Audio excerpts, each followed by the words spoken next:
पहचाना फ्रेंड्स? शायद आज आप पहली बार सुन रहे हो इसका नाम। ये है हल्दी की सब्जी, कच्ची हल्दी की सब्जी। देखिए ये बिल्कुल अदरक जैसी ही आती है, कच्ची हल्दी।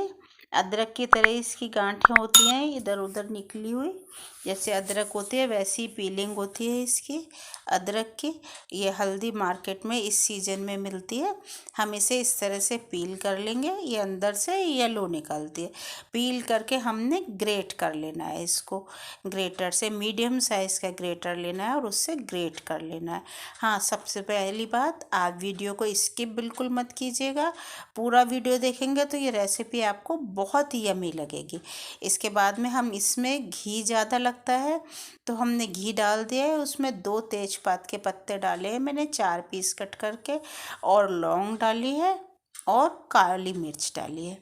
4 लौंग और 5-6 काली मिर्च डाली है मैंने। जीरा डाल दिया है। इसमें घी बहुत ज़्यादा लगता है तो वो हमने जितनी हमारी हल्दी होती है उसके अकॉर्डिंग ही हमारा घी ज़्यादा लगता है। इसके बाद में मैंने ये हरी मिर्च और लहसुन और अदरक, इसको दरदरा मैंने ब्लेंड किया हुआ है और इसको हम मसाले में ऑयल में डाल के अच्छे से फ्राई कर लेंगे।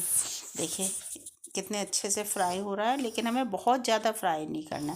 इसके बाद मैंने फाइन चॉप करके 8 अनियन रखी हुई हैं, इनको हम डाल देंगे और इनको भी हम फ्राई कर लेंगे। अच्छी तरह से फ्राई कर लेंगे, लेकिन बहुत नहीं करना है, सिर्फ इतना कि वाइटिश हो जाए। इसके बाद हमने यहाँ दही लिया हुआ है, 250 ग्राम दही है। इसमें हम अपने मसाले भिगो देंगे। ये कश्मीरी लाल मिर्च 2 चम्मच ली है। इसमें मसाले फूल जाएंगे। जब तक हमारा ये फ्राई हो रहा है तब तक हमारे मसाले दही में फूल जाएंगे अच्छी तरह। लाल मिर्च लिए, ये 1 चम्मच लाल मिर्च है, क्योंकि हम हरी मिर्च पीस उसमें ब्लेंड कर चुके हैं, इसलिए ये धनिया है। और तो अगर आप मिर्च ज़्यादा पसंद करते हैं तो आप लाल मिर्च और भी डाल सकते हैं। इसे हम दही में भिगो देंगे ताकि ये दही में अच्छी तरह से डिप कर देंगे ताकि मसाले फूल जाएं। इधर देखिए हमारा ये मसाला भी हो गया है। अब हम इसमें साबुत क्रश किया हुआ धनिया डालूंगी मैं। इसे सारे मसाले मैंने 1.5 चम्मच डाले हुए हैं। साबुत क्रश किया हुआ धनिया, इसको अच्छी तरह से भून लेंगे। देखिए कैसी वाइटिश हो गई, प्याज एकदम ट्रांसपेरेंट जैसी लग रही है ना। और अगर अभी तक आपने सब्सक्राइब नहीं किया है तो ये क्या गड़बड़ कर दी, जल्दी से सब्सक्राइब कर दीजिए और लाइक कर दीजिए। ये मैंने इसमें 6 टमाटर की प्यूरी बना के डाली हुई है। देखिए इसको अब हम अच्छी तरह से फ्राई कर लेंगे। ये बहुत यमी लगती है सब्जी खाने में।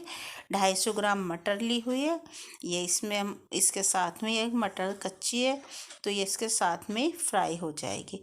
ये सब्ज़ी बहुत यमी लगती है और मोस्टली राजस्थान की डिश है। ये डिश राजस्थान की ही है, मोस्टली वहीं बनती है। तो इधर साइड में ये शायद ना सुनी हो आपने।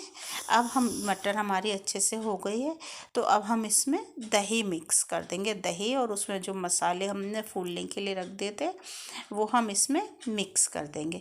देखिए, और दही को कंटिन्यू चलाते रहना है, नहीं तो दही फट जाएगा। और इसीलिए हमने अभी नमक ऐड नहीं किया है, नहीं तो दही के फटने के चांसेस होते हैं। इसलिए अब हम इसे जब तब तक चलाएंगे जब तक दही में बबल नहीं आने लगे। बबल्स आने लगेंगे तब हम दही में कुछ और ऐड करेंगे। अब यहाँ हम हाथ से क्रश करके कसूरी मेथी डाल रहे हैं। देखिए दही में कितने अच्छे बबल आ रहे हैं। अब हमने इसमें कसूरी मेथी ऐड कर दी है और देखिए हमारी ग्रेवी कितनी मस्त बन रही है और हमारा घी रिलीज़ हो रहा है और ग्रेवी कितनी मस्त है। देखिए आप देख के ही लग रहा है कि हाँ कुछ यमी बन रहा है। इस और खुशबू तो इतनी मस्त आ रही है, एकदम परफेक्ट वाली खुशबू आ रही है, जैसे स्मेल करके ही लगता है कि हाँ देखिए घी ऊपर आ गया है इसका सारा, और परफेक्शन वाली खुशबू आ रही है। लग रहा है कि हाँ कुछ यमी बनने वाला है। तो देखिए पूरा घी ऊपर आ गया है और हमारी ग्रेवी अच्छे से फ्राई हो रही है। इसमें हम मटर भी हमारी पक जाएंगे। अब हमने अपनी यहाँ ग्रेट की हुई हल्दी डाल दी है। देखिए अब हम हल्दी डालने के बाद में अब हमने इसमें नमक डाला है, ताकि हमें क्वांटिटी का अंदाज़ा हो जाए और उसके अकॉर्डिंग हम पूरी मटेरियल की क्वांटिटी पता चल जाएगी तो हम उसके अकॉर्डिंग इसमें नमक डाल पाएंगे। तो मैंने अब सबसे लास्ट में इसमें नमक डाला है। अब हम इसे अच्छी तरह से फ्राई कर लेंगे। इसको हमें चलाते हुए पकाना है, इसे कवर नहीं करना है, चलाते रहना है। और अगर हम इसे चलाना बंद कर देंगे तो ये नीचे से सब्ज़ी जल सकती है, इसलिए हमें इसे चलाते हुए अच्छी तरह से पकाना है। और देखिए हल्दी की क्या, ये ग्रेट किया हुआ है तो हल्दी के रेशे आ रहे हैं। देखिए क्योंकि मीडियम साइज़ का ग्रेटर था तो कितने अच्छी सी दिख रही है इसके, और खाने में भी बहुत यमी बनी है। देखिए एक एक लच्छे लच्छे दिख रहे हैं, हल्दी के एक एक लच्छे दिख रहे हैं, एकदम सामने आ रहे हैं, एकदम मस्त लग रही है। कितनी प्यारी सी, देखने में जो चीज़ अच्छी लग रही है खाने में कितनी यमी होगी। इसके बाद में मैंने इसमें कोरिएंडर लीव्स से इसे डेकोरेट किया है ना। आप कब बना रहे हैं मुझे कमेंट में ज़रूर बताइएगा। और मैंने इसके ऊपर सबसे लास्ट में बटर डाला है ना। बटर डाल के खाएंगे आप तो आपको बहुत यमी लगेगी। आप कब बना रहे हैं मुझे ज़रूर बताइएगा। कैसी लगी रेसिपी कमेंट में बताइएगा। फिर मिलते हैं।